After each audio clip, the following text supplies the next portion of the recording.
Class 7th सभी बच्चे ध्यान दें। आज हम पढ़ेंगे राजनीतिक में पाठ 2 स्वास्थ्य में सरकार की भूमिका। बच्चों, आज हम देखेंगे कि स्वास्थ्य में सरकार अपनी भूमिका किस प्रकार निभाती है। तो हमारा जो भारत है वो एक लोकतंत्र देश है। लोकतंत्र में लोग सरकार से अपेक्षा करते हैं कि सरकार उनके कल्याण का कार्य करे, लोगों को शिक्षा, स्वास्थ्य, रोजगार प्रदान कराए, गृहों का निर्माण कराए, सड़कों का निर्माण कराए और सरकार बिजली उपलब्ध कराए। इस तरीके से लोगों की जो समस्याएं होती हैं उनकी सरकार जांच कराए और धीरे धीरे उन समस्याओं का समाधान करे। अब देखते हैं बच्चों कि स्वास्थ्य क्या है। तो स्वास्थ्य का अर्थ है हमारा बीमारियों और चोट आदि से मुक्त रहना। बीमारियों और चोट से हमारा मुक्त रहना। लेकिन स्वास्थ्य केवल बीमारियों से संबंधित नहीं है। आपने उपयुक्त कॉलेज में से केवल कुछ स्थितियों को ही स्वास्थ्य से जोड़कर देखा होगा। अतः हम ध्यान नहीं देते हैं कि सरकार लोगों को पीने के लिए स्वच्छ पानी उपलब्ध कराए, प्रदूषण मुक्त वातावरण कराए, क्योंकि अशुद्ध पानी पीने से, प्रदूषण युक्त वातावरण से लोग बीमार हो सकते हैं। इसलिए सरकार पीने के पानी को स्वच्छ साफ कराए, प्रदूषण मुक्त वातावरण बनाए और लोगों को भरपेट भोजन न मिलने से घुटन भरी अवस्था में रहना पड़ता है। तो भुखमरी यानी लोगों को खाने के लिए भोजन सरकार उपलब्ध कराए। लोगों का तनाव मुक्त रहना यानी नो टेंशन रहना, प्रसन्न रहना, जीवन के ये सभी पहलुओं स्वास्थ्य के हिस्से हैं। भारत में स्वास्थ्य सेवाएं, दोस्तों हम देखेंगे कि संसार भर में भारत में सर्वाधिक चिकित्सा महाविद्यालय हैं। यहाँ सबसे अधिक डॉक्टर तैयार किए जाते हैं। लगभग हर वर्ष इकाई, दहाई, सैकड़ा, हजार, 10,000 यानी 30,000 से अधिक नए डॉक्टर योग्यता प्राप्त करते हैं। दूसरी तरफ देखें कि भारत में अधिकांश डॉक्टर शहरी क्षेत्रों में निवास करते हैं।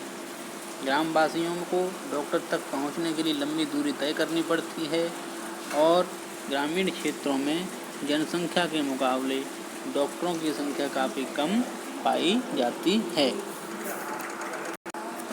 भारत में विदेशों से लोग बड़ी मात्रा में चिकित्सा पर्यटक यानी इलाज कराने के लिए भारत आते हैं और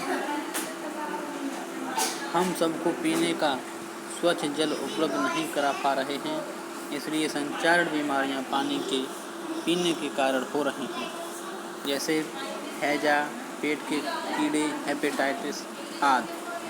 बच्चों, हमारा जो भारत है विश्व में दवाइयाँ निर्मित करने वाला तीसरा बड़ा देश है। यहाँ भारी मात्रा में दवाइयाँ बनाई जाती हैं। भारत के समस्त बच्चों से आधों का खाने के लिए पर्याप्त भोजन नहीं मिलता है और अल्प पोषण के शिकार रहते हैं। दोस्तों, बीमारियों से बचने के लिए सरकार उपचार कराए, स्वास्थ्य सेवाएं उपलब्ध कराए, स्वास्थ्य केंद्र खोले, अस्पताल परीक्षण केंद्र खोले, एम्बुलेंस की सुविधा, ब्लड बैंक आदि मरीजों को सेवा प्रदान कराए और मरीजों की देखभाल कराए। नए स्वास्थ्य सेवक, नर्स, डॉक्टर और अन्य विशेषज्ञों की ज़रूरत है। परामर्श देने वाले लोग भी रहें। इस तरीके से मरीजों के इलाज के लिए हमें आवश्यक दवाइयाँ, उपकरण भी चाहिए। जब हम बीमार होते हैं तो इलाज के लिए हमें सुविधाओं की ज़रूरत पड़ती है। तो ये सभी सुविधाएं सरकार के द्वारा उपलब्ध करानी चाहिए। हमारे भारत में बड़ी संख्या में डॉक्टर, दवाखाने और अस्पताल हैं। देश में सार्वजनिक स्वास्थ्य सेवाओं को चलाने का पर्याप्त अनुभव और ज्ञान भी उपलब्ध है। ये ऐसे चिकित्सालय हैं, स्वास्थ्य केंद्र हैं जिन्हें सरकार चलाती है। जनसंख्या के एक बड़े भाग की देखभाल में समर्थ है, जो सैकड़ों हजारों गाँव में फैली हुई हैं। और चिकित्सा विज्ञान में बहुत असाधारण प्रगति हुई है, जिसके चलते देश में इलाज की नई तकनीक और विधियाँ उपलब्ध हैं। ये सभी सुविधाएं होने के बाद भी दूसरा स्तंभ यह दिखाता है कि हमारे देश में स्वास्थ्य की स्थिति खराब है। सकारात्मक विकास के बाद भी हम जनता को उचित स्वास्थ्य सेवाएं देने में असमर्थ हैं। विरोधाभासजनक स्थिति में और ज्ञान और अनुभवी व्यक्ति फिर भी हम सबको आवश्यक स्वास्थ्य सेवाएं देने में असमर्थ हैं। हम इस अध्याय में कुछ इन कारणों को जानेंगे। आइए आगे पाठ को पढ़ते हैं। बच्चों, सरकारी अस्पतालों में मरीजों को देखो इस तरीके से लाइन लगानी पड़ती है और इंतज़ार करना पड़ता है। तो सरकार से यह उम्मीद की जाती है कि इस तरीके से ज़्यादा भीड़ भाड़ नहीं होनी चाहिए और अच्छे से लोगों के उपचार के लिए उन्हें मदद करनी चाहिए। हाकिम शेख की कहानी। बच्चों, एक हकीम थे। पश्चिम बंग खेत मजदूरी में एक सदस्य थे, जो बंगाल में खेतिहार मजदूरों का एक संगठन है।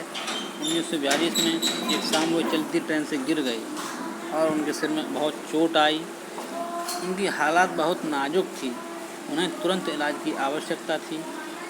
उन्हें कोलकाता के एक सरकारी अस्पताल में ले जाया गया, लेकिन उन्हें भर्ती करने से मना कर दिया गया क्योंकि वहाँ पर कोई बिस्तर खाली नहीं था। दूसरे अस्पताल में आवश्यक सुविधाएं या उनके इलाज के लिए ज़रूरत विशेषज्ञ नहीं थे। इस कारण अत्यंत गंभीर हालत में उन्हें 14 घंटे के अंदर 8 सरकारी अस्पतालों में ले जाया गया, किंतु किसी ने भी उन्हें भर्ती नहीं किया। अंत में उन्हें एक निजी अस्पताल में भर्ती कराया गया, जहां उनका इलाज किया गया। उन्होंने अपने इलाज पर बहुत पैसा खर्च किया। जिन अस्पतालों ने उन्हें भर्ती करने से इनकार कर दिया था, उनके उपेक्षापूर्ण रवैये के कारण उनसे नाराज होकर और हकीम शेख ने कोर्ट में मुकदमा दायर कर दिया। तो बच्चों, इस तरीके से सरकार को अपने सरकारी अस्पतालों में मरीजों के प्रति अच्छा व्यवहार करना चाहिए और उन्हें तुरंत भर्ती करने के लिए, तुरंत इलाज प्रदान करने के लिए आवश्यक सहायता करनी चाहिए। बच्चों, आज हमने पढ़ा पाठ 2 राजनीतिक में, पाठ 2 स्वास्थ्य में सरकार की भूमिका। शेष पाठ हम अगली वीडियो में पढ़ेंगे। धन्यवाद।